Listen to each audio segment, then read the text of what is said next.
There's lots of personality tests out there. Why should I use yours? Well, that's a good question.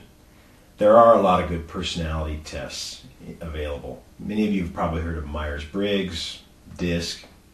Even eHarmony is getting to be a fairly commonly heard of personality test for finding your soulmate. Well, those tests are all good, and I endorse those instruments wholeheartedly.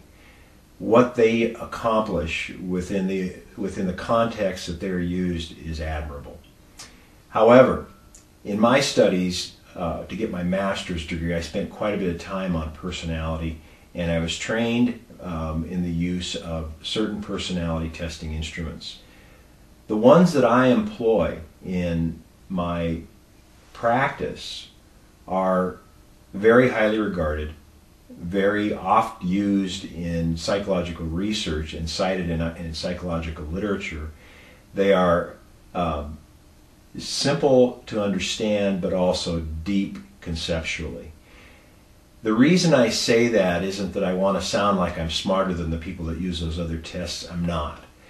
However, I use these tests constantly. They are able to discern much greater levels of behavioral attributes that flow from personality, and they just give us a better and more in-depth way of looking at organizational members. They also are simple enough to understand at higher levels that they can be used for group dynamics and team development, for goal setting, and a number of other things that are very important in organizational environments. I'm going to talk about the test a little bit more and how you can look into it and how little you have to commit yourself to take a look at one of the several tests that I use in one of the next FAQs.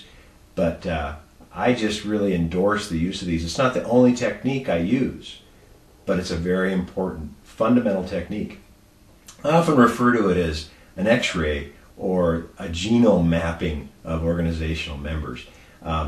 Maybe that's going a little bit overboard, but it's very important for us to understand underlying personality, to understand how in different situations we'll understand how to adapt better to the humans that are around us.